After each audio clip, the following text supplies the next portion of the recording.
Makanya di tahun ini kita coba untuk bikin konsep yang baru dengan adanya social project, gimana caranya nempat penerima manfaat ke depan ini punya program, punya visi gitu. Tidak hanya gimana caranya menghebatkan diri sendiri, tapi juga berkontribusi dan bermanfaat untuk masyarakat.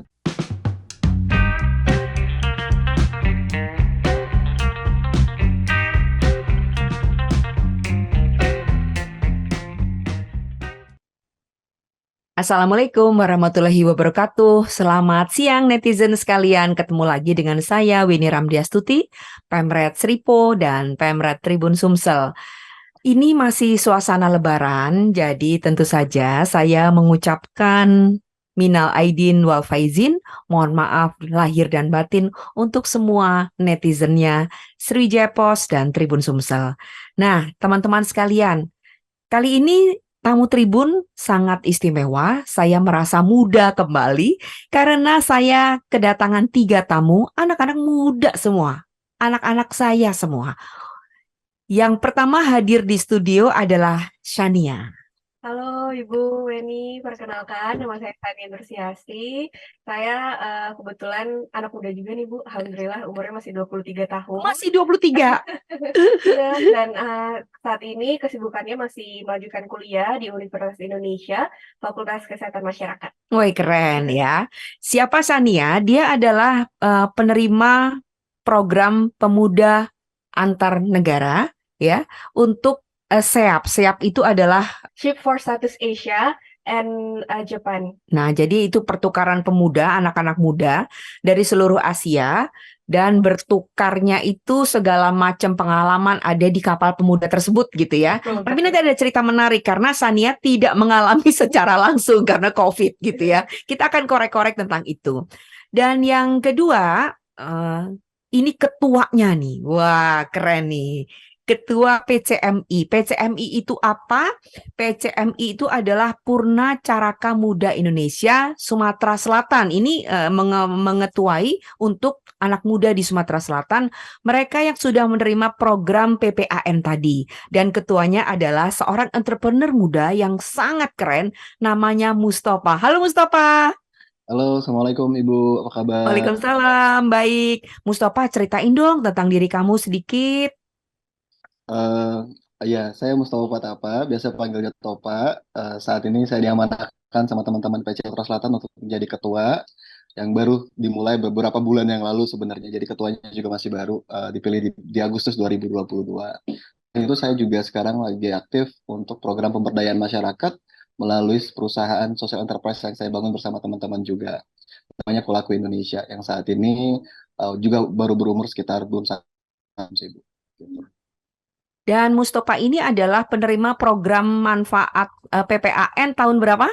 2014 untuk program IMYAP, Indonesia Malaysia Youth Exchange Program. Nah, jadi Mustafa ini ke Malaysia untuk program PPAN tahun 2014. Nah, kita sekarang beralih ke Faiza Ufaira Yusuf. Dia ada jauh dari kita, ya, sama-sama Zoom tapi tempatnya jauh. Dia adalah penerima program PPAN tahun 2015 ke Kanada, tapi perginya ke Cina. Apa kabar Mbak Vira? Alhamdulillah baik. Assalamualaikum Ibu Sania, Kak Mustafa. Maaf lahir batin. Oke, jadi sekarang Vira sedang tugas belajar di Columbia University. Sama dengan Sania itu menerima program lulus dari program beasiswa LPDP ya. Oke, jadi coba Mbak Vira ceritain deh sedikit tentang bagaimana program yang dulu itu kepada netizen sekalian. Jadi tahun 2015 saya ikut seleksi pertukaran pemuda antar negara. Terus setelah menerima hasil akhir dapatnya ke program yang ke Kanada, program pertukaran pemuda Indonesia Kanada. Terus setelah mengikuti rangkaian persiapan untuk ke Kanada, ada satu waktu di mana kita dapat pengumuman kalau program Kanada di tahun itu nggak bisa berjalan karena satu dan lain hal. Jadi untuk penerima program pertukaran Indonesia Kanada harus dialihkan ke program lain yaitu pertukaran pemuda Indonesia Tiongkok.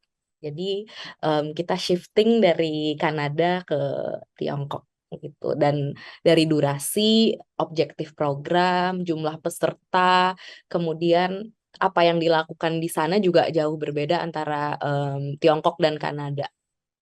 Oke, terima kasih Mbak Vira yang juga di PPAN dikenal dengan nama Faiza gitu ya.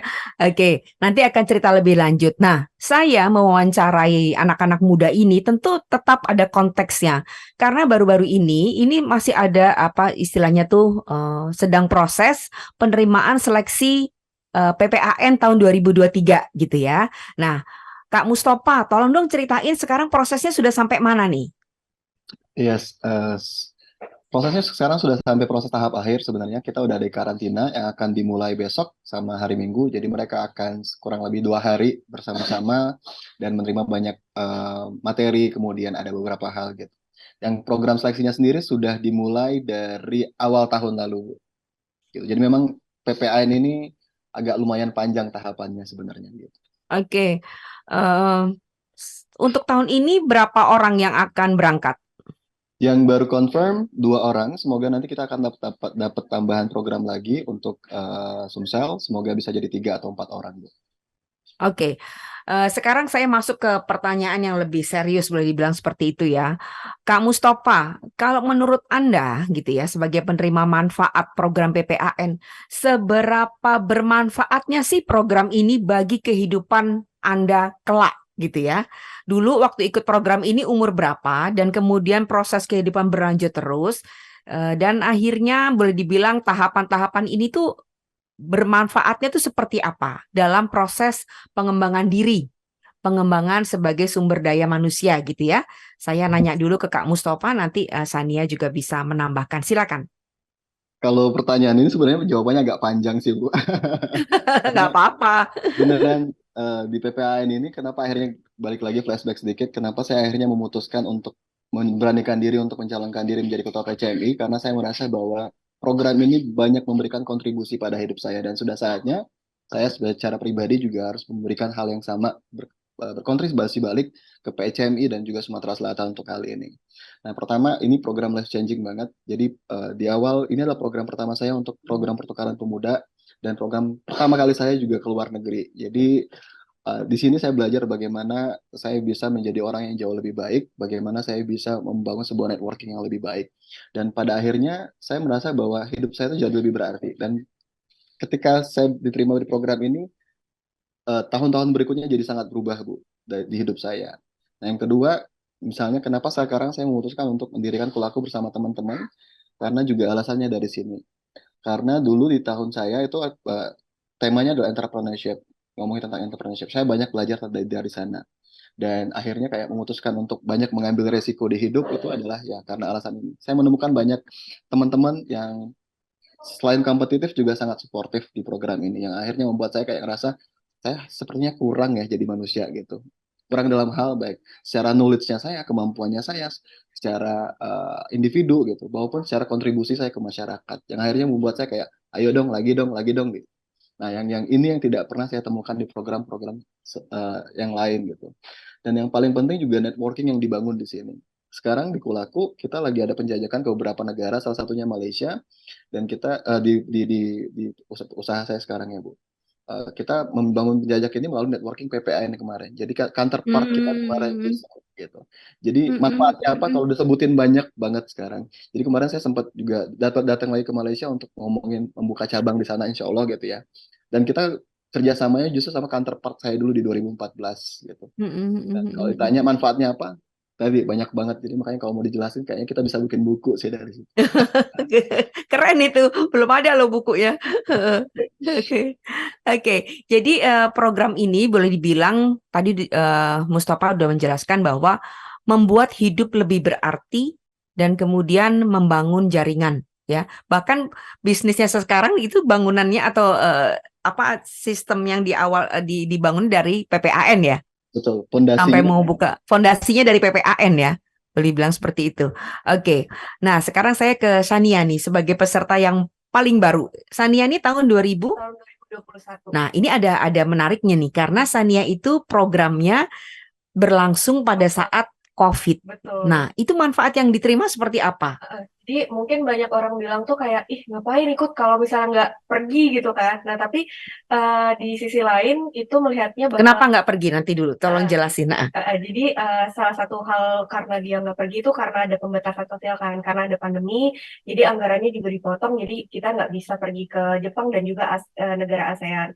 Nah, tapi kita melakukan kegiatan itu sempat di Jakarta, anak Indonesia untuk bertemu. Nah, hanya dengan sebatas program itu saja mungkin berbeda dengan Kak Mustafa dan juga Mbak Faiza gitu ya, karena yang saya rasakan tuh nggak jauh berbeda gitu. Karena seperti ini, salah satu hal yang membuat saya bersyukur bisa ikut ini adalah PPN ini menjadi wadah bagi anak muda untuk memberikan mereka satu pengalaman untuk bisa berkontribusi kepada masyarakat. Nah, kontribusi inilah yang sampai sekarang bisa memberikan saya kesempatan untuk menjadi salah satu URD LPDP. Karena salah satu hal yang sangat dilihat bagi LPDP adalah gimana sih kamu sebagai anak muda sudah memberikan apa ke masyarakat. Nah, dari PPN inilah kemarin itu salah satu pengalamannya mulai dari mutual understanding, kemudian mengetahui nih sampai sekarang pun teman-teman yang ada di Jakarta masih sempat kontekan kan sekarang kesannya di Depok sering banget ketemu, jadi bener kata kamu Mustafa, networkingnya tuh nggak sampai satu program aja gitu, jadi sampai mungkin lifetime gitu ya, bisa building networking gitu. Oke, jadi biarpun suasananya COVID, situasinya pada saat itu COVID, tetap saja ada manfaatnya. Betul. Apalagi kalau nggak COVID, pasti lebih lagi. Iya, betul. Kan gitu ya. Dan gapnya tetap ada tadi ya. Iya, gapnya salah satu hal yang paling apa ya, rasanya bukan iri sih, tapi lebih ke kayak ih pengen ya gitu, karena senior itu sering kilas balik, terus kita di Jakarta mereka sering kilas balik kayak ih kemarin itu sebenarnya program yang kalian lakukan ini sama saat kalian on board atau di kapal gitu, tapi cuma berbeda hanya secara online aja gitu. Tapi gini loh, kita kemarin pergi ke negara ini beda, kulturnya gini, ketemu teman-teman ini ternyata beda. Terus yang awalnya kita ngerasa bahwa oh kayaknya teman-teman luar negeri itu kayaknya beda ya permasalahannya, tapi saat ngobrol ternyata itu general banget gitu. Misalnya saatnya di G6 itu namanya mental health and well-being, kita berbicara soal kesehatan mental remaja, ternyata tantangan itu sama di negara ASEAN sama Jepang, dan itu menurut Sania itu jadi istilah kayak pandangan lain gitu, karena kita lihat oh kayaknya Indonesia sangat terbelakang ya, ternyata enggak loh, hampir semuanya sama. Itu sih yang paling berkesan gitu waktu ngobrol sama teman-teman yang lain. Oke, bagus banget ya jawabannya ya. Oke, sekarang kita ke Mbak Vira ya. Mbak Vira, kamu sebagai penerima program ini tahun 2015, itu kan udah lumayan lama ya, seperti halnya Kak Mustafa gitu ya. Tapi apakah itu masih ngefek, boleh dibilang? Apakah masih ngefek pada kehidupanmu belakangan ini? Dan tentu juga dengan boleh dibilang dengan karir, dengan apa namanya kesempatan tugas belajar dan segala macam gitu. Pastinya masih. Salah satu hal yang aku sadari itu adalah disiplin. Dulu dari sebelum berangkat ke negara tujuan, ke Tiongkok, di Palembang kan udah ada karantina untuk seleksi kan. Terus di Jakarta ada istilahnya persiapan keberangkatan departure training itu. Itu juga lumayan saklek, kayak harus bangun jam berapa, terus harus ninggalin kamar dengan keadaan rapi. Itu lumayan bikin aku jadi disiplin. Jadi kalau misalnya ninggalin kamar harus tetap rapi, harus on time, walaupun tadi mohon maaf ada keterlambatan, tapi sebisa mungkin untuk urusan apapun, mau urusan formal informal, diusahakan untuk selalu tepat waktu. Itu lumayan membekas sih budaya untuk selalu tepat waktu, disiplin kayak gitu. Terus yang lain koneksi sih, bener banget, setuju banget sama Kak Mustafa dan Sania. Karena kita nggak akan tahu orang yang kita temui dulu di program sekarang rupanya akan jadi teman kita, bahkan jadi teman kuliah aku di sini. Nggak ada yang tahu, kayak dulu ketemu 8 tahun yang lalu, terus sekarang bener-bener kuliah bareng, bahkan tinggal satu asrama dengan teman dari program yang sama, terus bener-bener saling ngebantuin hidup di sini, atau ada juga yang jadi kebantu banget soal kerjaan, misalnya punya bidang yang sama. Jadi bener-bener kita nggak akan tahu orang yang kita temui berapa tahun yang lalu di program yang sama itu nantinya akan berdampak seperti apa di kehidupan kita.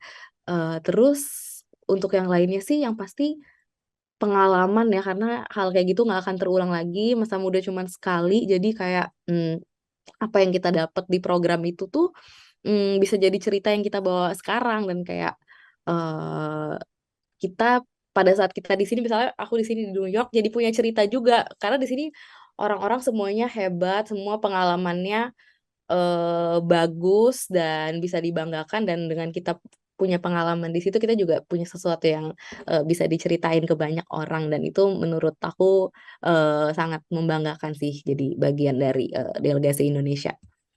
Oke, tadi Mbak Vira kan bilang bahwa PPAN itu membentuk menjadi pribadi yang disiplin gitu ya. Jadi Ya, itu kan terkait dengan pemuda itu menjadi modal dasar ya. Kak benar. Mustafa melihat ini bagaimana disiplin ini bagaimana bisa berpengaruh juga tentu pada pembentukan karakter.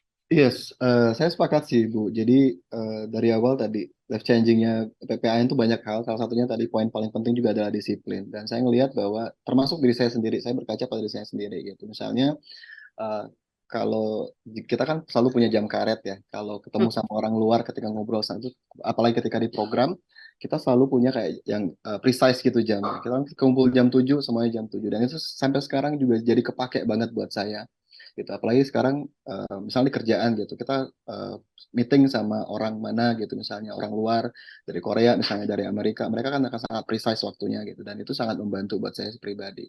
Disiplin ini juga jadi bentuk pribadi yang jauh lebih teratur sih Bu. Misalnya kita jadi punya timeline yang jelas dalam waktu sehari-hari. Misalnya pagi kita bangun jam berapa, kemudian habis itu kita baca buku, habis itu ngopi, habis itu main sama pet misalnya, sama hewan piaraan, habis dan itu jadi kebiasaan gitu. Karena di program kan biasa gitu ya, Vira Sania ya. Jadi dari bangun pagi itu jam berapa kita udah pakai ewan, dari jam berapa sampai jam berapa. Dan itu jadi apa ya, sangat bermanfaat juga buat hidup. Dan itu jadi makanya saya bilang bahwa saya juga jadi bangga gitu Kak, ketika orang-orang menyebut saya sebagai ketua PCMI, karena masuk PCMI itu nggak mudah, dan ketika di PCMI pun kita dibentuk benar-benar jadi orang yang pilihan gitu maksudnya. Jadi lebih dan itu memang kita lakukan sehari-hari gitu sih Bu. Oke. Sania mau nambahin tentang karakter tadi?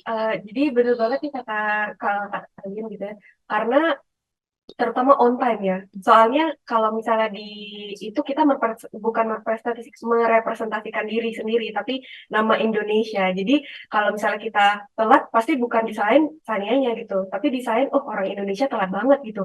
Nah itu yang bikin apa ya, lebih ke cinta negaranya gitu. Kita harus bisa apa sih, bangun karakter bahwa kita tuh nggak cuman seorang pribadi tapi sebuah negara gitu. Itu sih yang paling apa ya, paling masuk waktu itu, terutama waktu pengalamannya di PCMI gitu. Oke. Keren-keren banget. Aku ketularan pinter deh kalau ngobrol sama anak-anak ini rasanya. Oke. Ingat kepintaran nurun dari siapa? Dari Mustafa? ibu. Dari Ibu Tania? Mustafa? Mbak Vira dari mana? Ibu. Dari ibu. Maksa yang wawancara nggak penting banget. Oke, nah itu tadi kita bicara tentang manfaat, benefit, gitu-gitu ya. Eh, Sekarang saya mau tanya nih ke Ketua PCMI dulu, ya kan? Dari tahun ke tahun Anda melihat program ini kekurangannya apa? So far so good sebenarnya, cuman kalau kita mau gali ya gimana, kalau kekurangan sih lebih tepatnya mungkin hal-hal yang mungkin masih bisa kita improve kali ya Bu, kita perbaiki gitu untuk ke depan. Ada banyak hal sebenarnya. Pertama, mungkin kita udah sempat ngobrol sebelumnya, terlalu sedikit pemuda yang terlibat di setiap tahunnya. Misalnya dari Sumsel tadi cuma 2 atau 3 ngirim. Sementara kita punya potensi yang besar banget. Sumsel sendiri kan misalnya kalau kita ngomongin regional, punya sekitar 6 sampai 7 juta penduduk ya gitu. Dan mungkin sekarang 20 sampai 30% itu adalah anak-anak muda. Sayang aja kalau itu pilih cuma 1 2. Sementara tadi benefitnya banyak banget. Semoga mungkin ke depan anggarannya bisa jauh lebih banyak. Yang kedua adalah memang ini juga jadi concern kita terutama di PCMI Sumsel adalah gimana caranya kita buat program ini jadi lebih bermakna. Bermakna tidak hanya buat penerima manfaat seperti saya, Vira dan Sania, tapi bermakna untuk masyarakat. Makanya di tahun ini kita coba untuk bikin konsep yang baru dengan adanya social project. Gimana caranya nempa si adik-adik, si penerima manfaat ke depan ini punya program, punya visi gitu. Tidak hanya gimana caranya menghebatkan diri sendiri, tapi juga berkontribusi dan bermanfaat untuk masyarakat. Dan memang kita nggak ngomongin 1 2 tahun gitu, tapi ngomongin jangka panjang. Oke, kalian 1 tahun ke depan mungkin ada masih mau menempuh pendidikan dan lain-lain, tapi mungkin di tahun-tahun berikutnya kita sudah bisa kontribusi balik lagi ke masyarakat. Misalnya Mbak Faira pulang dari New York, mungkin nanti akan bikin program apa kan juga juga sesuatu yang sangat keren dan kontributif. Yang Mm-mm. ketiga, memang ini agak panjang kalau ngomongin hal-hal kayak ini. Nggak Kita apa-apa. pengen programnya jauh lebih terspesialisasi sih Bu sebenarnya yang kita harapkan. Misalnya tadi program Kanada nanti arahnya mau kemana ya gitu. Apakah misalnya Malaysia tadi adalah entrepreneurship misalnya. Kanada mungkin lebih ke environment. Nah, dan yang paling penting adalah setelah itu ada project yang jauh lebih lebih aplikatif atau implementatif nanti setelah program atau ketika di program. Kalau selama ini kan mungkin di-share ada beberapa program yang sudah menjalankannya, tapi nggak semua program menjalankan itu. Harapannya ketika balik, kita nggak sibuk lagi sama urusan yang sifatnya adalah teoritif gitu, tapi memang sudah kontributif-kontributif. Karena saya selalu ingetin anak-anak, terutama yang seleksi tahun ini gitu. Ini negara punya peran besar gitu untuk pertumbuhan hidup kalian ketika kalian terpilih. Ada dana yang tergelontor dari negara. Dan uang negara itu dapat dari masyarakat. Jadi kalau seandainya kita tidak kontributif lagi pada negara, nah, berarti kita tidak kontributif pada masyarakat, berarti ada yang salah dengan kita. Gitu. Dan itu ada tanggung jawab besar yang harus dipikul oleh penerima manfaat ini, gitu sih Bu. Jadi Mm-mm. memang tahun ini pun skornya yang paling besar kan sekarang adalah di itu social project-nya sebenarnya ada 30-40%. Dan itu memang kita inget-ingetin terus ya. Jadi lebih ke aplikatif aja sih Bu. Oke, jadi yang saya tangkap after penerima program ini mendapatkan program tersebut, kemudian apa dampaknya bagi masyarakat itu yang sebenarnya ingin lebih disasar oleh PCMI, khususnya PCMI Sumsel pada masa kepemimpinan Kak Mustofa ini, gitu ya? Emang Betul. keren banget deh. Ya, oke. Mbak Vira, ada usulan apa untuk program PPAN ini bisa lebih tersosialisasi dan juga sebenarnya bisa lebih melibatkan banyak orang, banyak pemuda, khususnya banyak pemuda di Indonesia. Iya, bener sih itu kalau masalah sosialisasi sebenarnya dari segi misalnya panitia pelaksana juga udah cukup gencar sih ya sosialisasi di kampus-kampus. Tapi kadang masih heran juga ternyata masih banyak orang yang belum terekspos atas kegiatan-kegiatan itu. Kayak misalnya ikut program exchange ini kayak, oh dari mana kok bisa mau dong kayak gitu juga. Kalau misalnya dulu kayak saya pas berangkat juga banyak yang nanyain, mau dong kalau ada informasi terkait program pertukaran, program kepemudaan, tolong diinfoin dong. Padahal sebenarnya info soal kegiatan itu juga lumayan kenceng dari si panitia pelaksananya. Tapi ternyata memang rupanya belum merata ke semua lapisan masyarakat, terutama pemuda tadi. Dari segi panitia pelaksana juga kayak udah ke talk show di radio, habis itu roadshow ke kampus, bahkan ada acara TV lokal juga. Dan sebenarnya banyak juga kayak tokoh-tokoh yang sekarang misalnya jadi influencer kayak Putri Indonesia, Anindya Kusuma itu alumni SEAP, ya kan? Dan kadang orang jadi tahu, oh ada program namanya SEAP ya dari tokoh-tokoh itu. Seperti itu. Dan sebenarnya di sini juga lumayan banyak penerima LPDP yang kuliah di Columbia juga sesama alumni PPAN, ada yang ke Kanada, ada juga yang SEAP.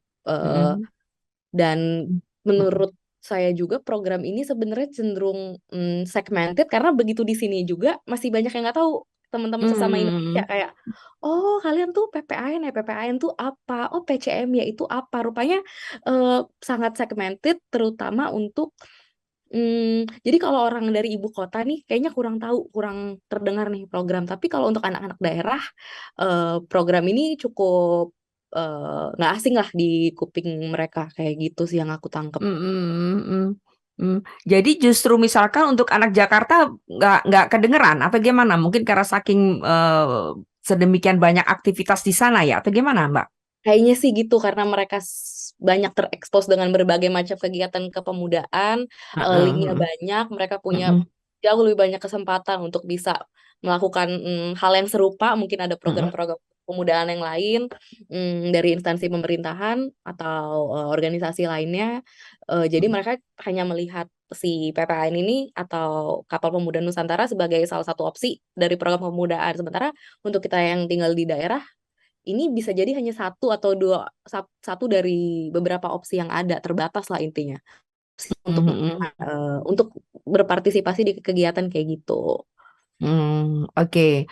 Sania, ada masukan apa untuk PPAN?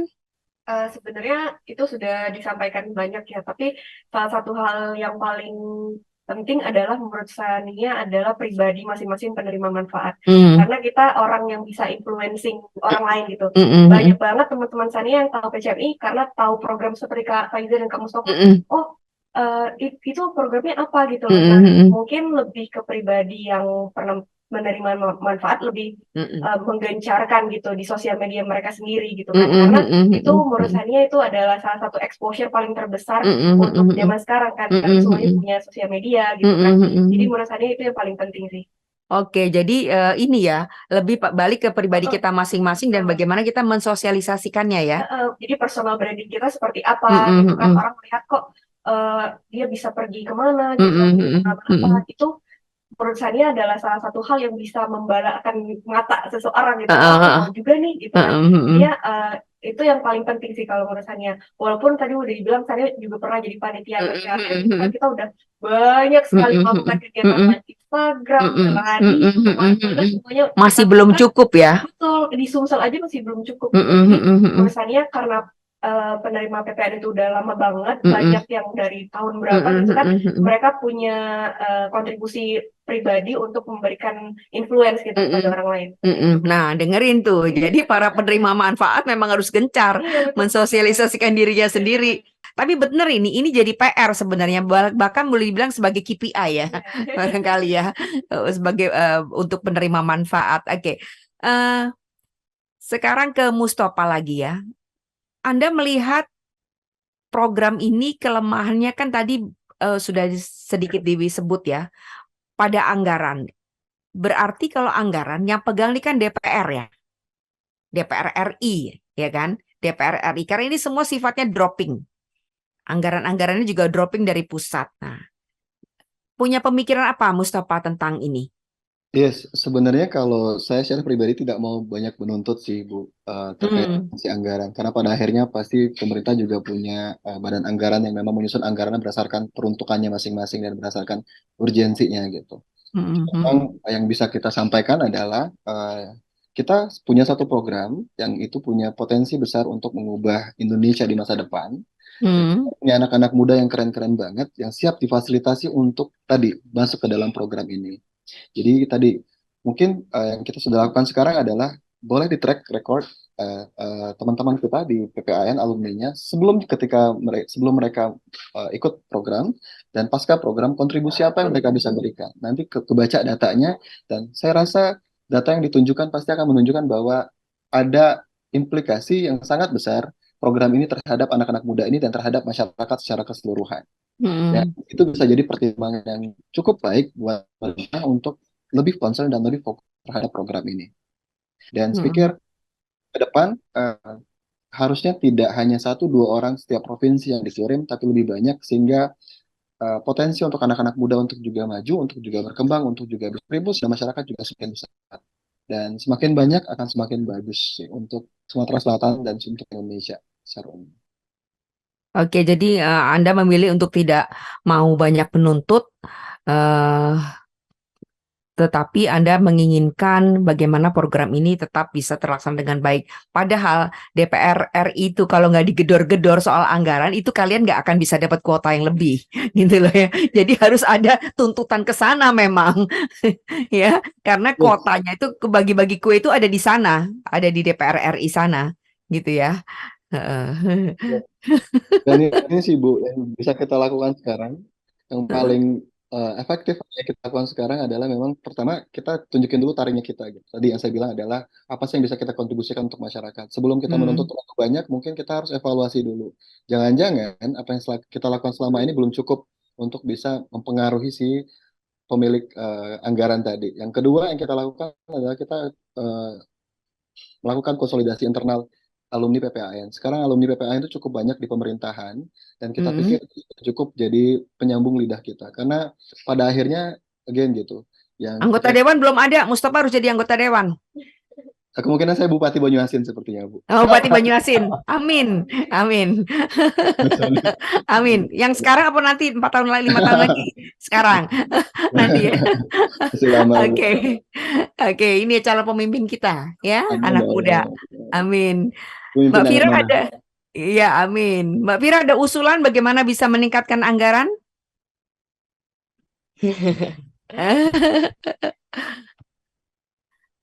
Waktu itu salah satu alasan kenapa program PPAN yang ke Kanada juga batal salah satunya karena anggaran kan jadi terhalang di situ.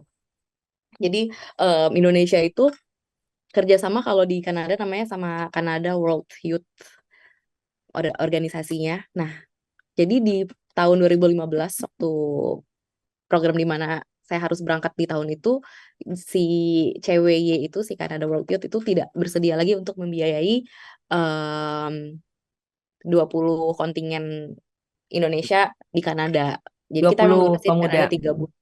Hmm. Mm-mm, mm-mm. Terus ya Indonesia sendiri belum ada anggaran untuk itu kan, untuk memberangkatkan 20 delegasi ini. Ada kesempatan yang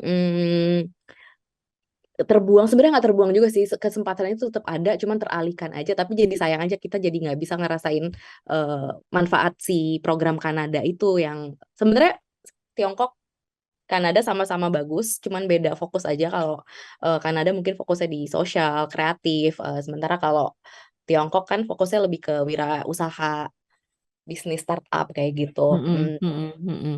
Mungkin salah satu caranya dari awal udah di set anggaran yang pasti terkait program-program tertentu. Jadi nanti pada saat di tahun berjalan, hmm, programnya itu jadi nggak ngeraba-raba lagi. Oh ada biayanya, oh nggak ada kayak gitu. Jadi sebenarnya dari awal udah di set nih untuk program ABCD anggarannya apa. Saya nggak tahu sih sebenarnya nanti Mm-mm. jalannya akan gimana. Tapi yang saya rasain tuh waktu di tahun saya,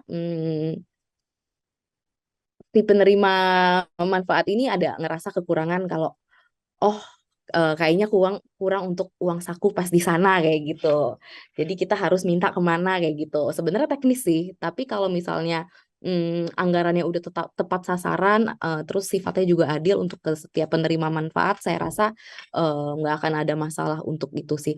Dan juga mungkin kalau dari pemerintah, mereka nggak berpikir untuk mengalokasikan dana segitu banyak untuk kegiatan kepemudaan. Ya elah cuman kepemudaan doang kayak gitu, ngapain sih mau banyak-banyak, mungkin kasarnya kayak gitu. Tapi menurut saya mulai sekarang sih harus dipikirin, karena nanti 10 tahun lagi, 20 tahun lagi yang ada di kursi-kursi itu ya pemuda-pemuda ini gitu. Kalian-kalian inilah, Amin. amin. Kalian-kalian inilah.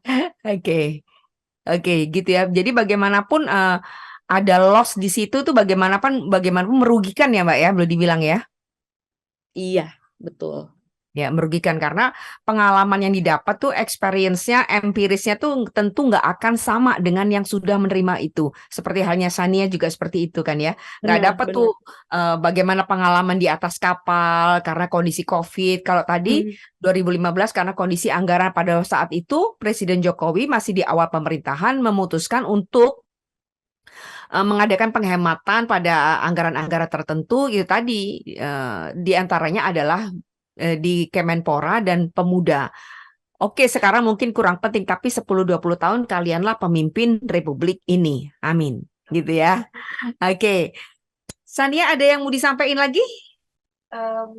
Mungkin lebih ke ini ya, Tante, karena udah concise, compact banget dari kakak-kakak. Jadi menurut Sania adalah, menurut Sania lebih baik kita mungkin nggak terlalu menyalahkan misalnya pemerintah, tapi ke diri masing-masing aja gitu. Kalau misalnya kita mau develop, apa yang harus kita lakukan? Kita harus gencar mencari informasi, salah satunya sama bahwasannya pribadi yang mau berusaha itu adalah pribadi yang bakalan lebih maju di depan gitu. Jadi sebenarnya saya juga berterima kasih banget sama PCMI, terutama karena sudah diberikan kesempatan sama PCMI untuk ikut SEAP gitu kan. Walaupun besar harapannya bisa on board ya Tante. Iya dong. Amin, Mungkin nanti tapi ada susulannya. insya Allah semoga ada ya. Itu kebijakan dari Pak Ketua gimana? Semoga aja, tapi saya sangat bersyukur kita pernah mengalami pengalaman yang berharga ini gitu. Mungkin sama kayak kakak-kakak tadi, terutama kalau anggaran pun saya merasa juga karena kita kan nggak tahu ya ke depannya gimana, dan saya juga merasa bahwa muda nanti bakalan jadi pemimpin gitu loh. Jadi harapannya semoga pemerintah lebih banyak mengalokasikan kegiatan di kepemudaan seperti itu. Oke, thank you. Pak Ketua, ada yang mau disampaikan lagi? Iya, saya suka banget kata-katanya Ibu Faiza tadi bilang bahwa Ibu Faiza. sebenarnya yang dilakukan sekarang itu adalah investasi sumber daya manusia gitu, yang memang tidak terlihat 1-2 tahun, tapi terlihat 10-20 tahun ke depan. Dan memang kita mungkin sedikit kasih warning gitu kali buat pemerintah gitu, kalau boleh. Eh, Jangan sampai 10 tahun, 20 tahun ke depan kita kehilangan sosok-sosok yang harusnya sudah siap dari sekarang.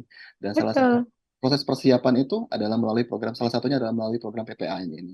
Harapannya PPA ini adalah salah satu bentuk sumbangsi kita pada negara di 10-20 tahun ke depan. Jadi memang programnya tidak akan terlihat 1-2 tahun ini, tapi kita akan lihat di 10-20 tahun ke depan. Dan memang secara pribadi saya urgensi dari program ini juga sangat penting, makanya di PCMI Sumsel terutama kita sekarang lagi mencoba untuk menggodok sebuah program baru, yaitu program kemandirian PCMI Sumsel. Harapannya memang program tidak 1-2 tahun ke depan, mungkin bahkan berjalan 3-4 tahun ke depan. Kita pengen mengirimkan perwakilan itu sendiri melalui dana pribadinya PCMI Sumsel. Harapannya ini bisa terjadi dengan support dari teman-teman alumni gitu, dari Faiza, dari Sania, dan semua orang gitu. Harapannya ya kita paham bahwa program ini penting, urgent sekali, dan kita berharap bahwa ini bisa menjadi salah satu bentuk kontribusi kita pada masyarakat. Sekali lagi, saya selalu mengulang-ulang kata itu, karena pada akhirnya sebaik-baik manusia adalah yang bermanfaat buat orang lain, betul ya Bu? Gitu. Keren, keren, keren, keren. Terima kasih.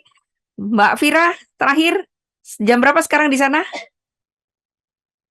Jam 12:30 dini hari. 1:30 dini hari. Oke, sedikit aja Mbak.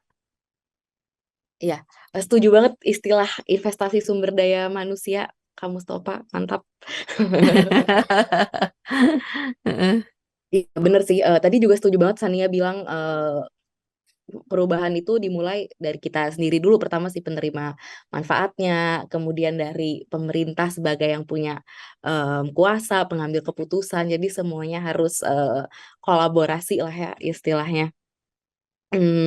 Dan kalau misalnya dari sekarang pemerintah udah aware kalau investasi untuk kegiatan kepemudaan itu penting, nantinya juga berdampak mungkin secara nggak langsung ya nanti ke depannya. Dan kayak menurut aku tuh dengan kita ikut program PCMI efeknya tuh domino in a good way ya. Jadi kayak menurut aku nggak akan ada di sini kuliah di New York kalau dulu nggak ikut program PPAN. Malah mungkin kalau aku ke Kanada pun aku belum tentu di sini. Jadi kayak yang kejadian di masa lalu di tahun 2015, fakta bahwa jadinya ke Tiongkok bukan ke Kanada itu udah yang terbaik.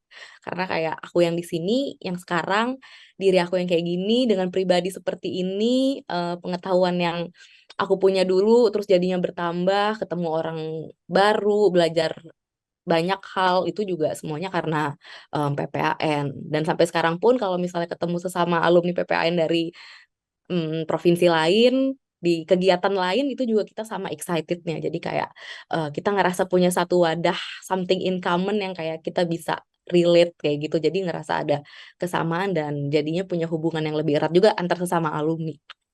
Oke, keren-keren nih, Yan, memang luar biasa. Terima kasih banyak Sania, terima kasih banyak Kak Mustafa, terima kasih banyak Mbak Vira. Semoga ini tentu bermanfaat bagi anak-anak muda yang ingin mengembangkan diri lebih lanjut gitu ya, melalui program pemuda, pertukaran pemuda antar negara. Semoga kalianlah yang akan menjadi pemimpin penerus kami di masa mendatang. Terima kasih, sampai ketemu lagi. Wassalamualaikum warahmatullahi wabarakatuh.